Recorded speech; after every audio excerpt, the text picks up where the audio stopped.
Hi, మీ లక్ష్మినండి. ఈరోజు నేను బోటి కర్రీ చపాతి చేస్తున్నాను. ఈ బోటి కర్రీ ఇలాగ చేసుకుంటే చాలా బాగుంటుంది, టేస్టీగా. ఈ బోటి కర్రీ కొరకు బోటి 3/4 కేజీ బోటి అండి. ఇది 4 సార్లు సాల్ట్ పసుపు వేసి బాగా కడిగేసి పెట్టుకున్నాను. మళ్ళీ పొయ్యి మీద ఒక గిన్నెల వాటర్ పోసి ఈ బోటి వేసి కొంత సాల్ట్ వేసి ఉడికిచ్చి 5 నిమిషాలు ఉడికిచ్చి మళ్ళీ కడిగి పెట్టుకున్నాను. 5 సార్లు క్లీన్ చేసిన బోట్ ఇది చాలా నీట్గా అయిపోయింది. ఇది పక్కన పెట్టేసుకొని చపాతి కొరకండి నాకు కావాల్సినంత పిండి తీసుకున్నాను. జల్లించి పెట్టుకున్న పిండి ఇది. 1 స్పూను సాల్ట్ వేసి 2 స్పూన్ల నూనె వేసుకొని ఇది కలిపేసుకోవాలి.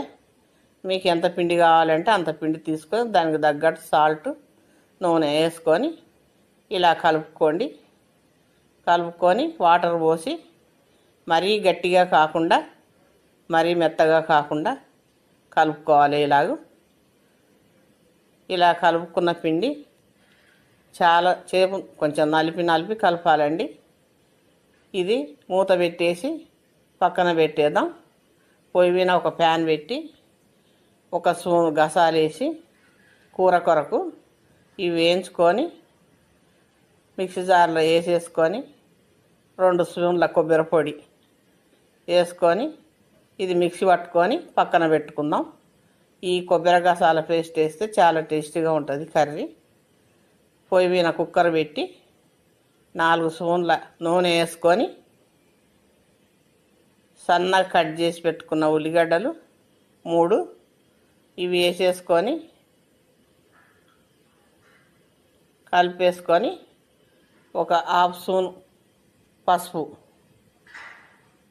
వేసి 1 స్పూను సాల్ట్ వేసుకొని ఇదంతా బాగా కలిపేసి 2 పచ్చిమిర్చి వేసుకొని కరివేపాకు వేసి ఇది కొంచెం కలర్ వచ్చాక అల్లం వెల్లిపాయ పేస్ట్ వేసుకొని ఇది కొంచెం బాగా కలర్ రావాలి. ఇప్పుడు కడిగి పెట్టుకున్న బోటి వేసేసుకొని కలిపేయాలి. ఈ బోటి కర్రీ కుక్కర్లో వండితేనే ఉడుకుతుందండి, గిన్నెలు అయితే ఉడకదు. ఇంకొక స్పూన్ సాల్ట్ వేసుకొని ఇది కలిపి మూత విజిల్ లేకుండా మూత పెట్టేసి ఉడికియాలి. నీరు వస్తుంది. ఇలా నీరు వచ్చిన బోటి ఈ నీరంతా ఉడికిపోయే వరకు ఉడకాలి. ఇలా నీరంతా ఉడికిపోవాలి. ఇప్పుడు సన్నగా కట్ చేసి పెట్టుకున్న 2 టమాటాలు వేసుకొని 4 స్పూన్ల కారం వేసుకొని కొబ్బరి గసాల పేస్ట్ కూడా వేసేసుకొని ఇది బాగా కలిపేయాలి. ఇది ఇలా కలిపేసుకొని దీనికి మళ్ళీ విజిల్ లేకుండా మూత పెట్టేసి ఈ టమాటా మగ్గనిద్దాం.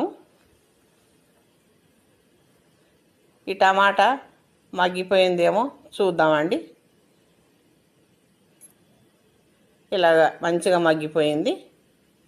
దీనికి చింతపండు 1 నిమ్మకాయ అంత చింతపండు నానబెట్టి పులుసు తీసుకొని వేసేసుకోవాలి. ఇలా చింతపండు పులుసు వేసుకుంటే బోటి కర్రీ చాలా టేస్ట్గా ఉంటుంది. వాటర్ 1 పెద్ద గ్లాసు వాటర్ పోసేసుకొని ఇది కలిపేసి మూత పెట్టేసి విజిల్ పెడదాం. ఇది 1/2 గంట సేపు ఉడకాలండి. ఇది 15 నిమిషాలు ఉడికితే బాగా మెత్తగా ఉడికి టేస్ట్ బాగుంటుంది. బోటి కర్రీ కొంచెం ఎక్కువనే ఉడకాలి కదండి. ఇప్పుడు ఉడికిందేమో చూద్దాం. చాలా బాగా ఉడికిపోయింది. చూడండి ఎంత బాగా ఉడికిందో. కలర్ కూడా బాగుంది. 1/2 స్పూను గరం మసాలా, 2 స్పూన్ల ధనియాల పొడి వేసి కలిపి కొంచెం ఒక 1/2 నిమిషం ఈ మసాలా మగ్గే వరకు మూత పెట్టేద్దాం.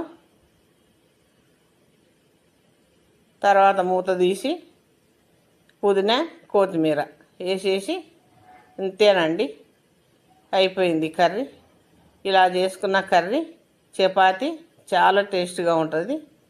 ఇప్పుడు చూద్దామండి ఉడికిందో లేదో. మెత్తగా ఉడికిపోయింది. దాదాపు 20 నిమిషాలు ఉడికించుకున్నాం. ఇది చాలా మెత్తగా ఉడికిపోయింది. ఇలా ఉడికించుకుంటేనే కర్రీ టేస్ట్గా ఉంటుందండి. చపాతి కొరకు పిండి మెత్తగా బాగా నానిపోయింది. మీకు ఏ సైజు చపాతి కావాలంటే ఆ సైజు ఉండలు చేసుకొని ఇలా అన్నీ పెట్టేసుకోవాలి. పీట మీద పొడి పిండి వేసేసి చపాతి చేసుకోవాలి. ఇలా చపాతి చేసుకొని మడత పెట్టేసుకోండి. ఇలా మడత పెట్టండి. ఈ చపాతి మళ్ళీ కర్రతో మళ్ళీ చపాతి రౌండ్గా చేసుకోవాలి. అయిపోయింది. ఇది రెండో చపాతి. ఇది ఇంకో రకంగా మడత పెడదామండి.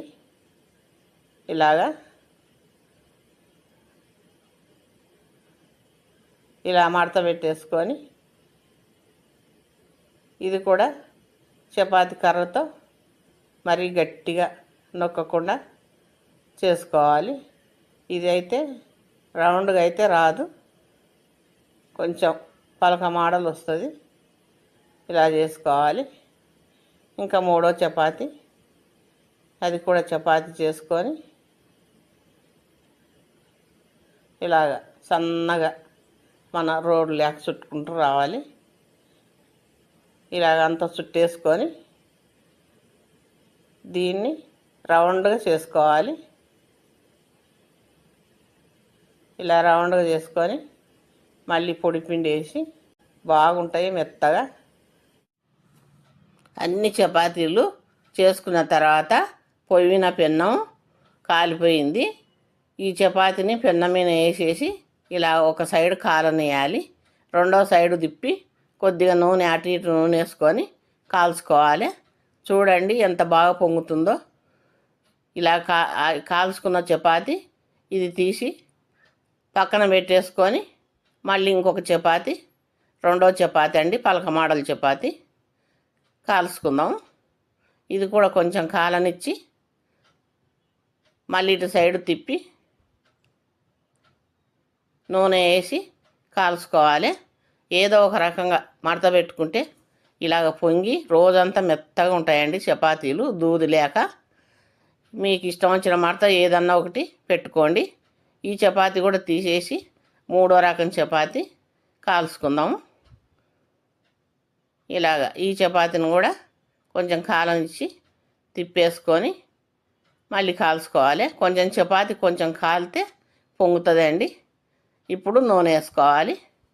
ఇలా రెండు సైడ్ల నూనె వేసుకొని తిప్పేసుకొని కాలిన తర్వాత తీసేసుకోవడమే. మెత్తటి చపాతీలు తయారైపోయినాయండి.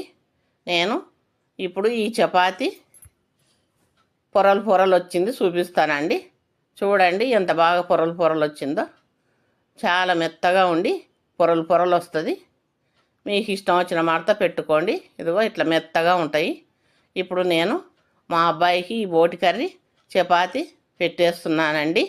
ఇది రోటీలకే కాదు అన్నాములకు కూడా బాగుంటుంది ఈ కర్రీ. మా అబ్బాయి ఈరోజు సండే ఇంటి దగ్గరే ఉన్నాడు. చాలా బాగుందమ్మా, చాలా సూపర్.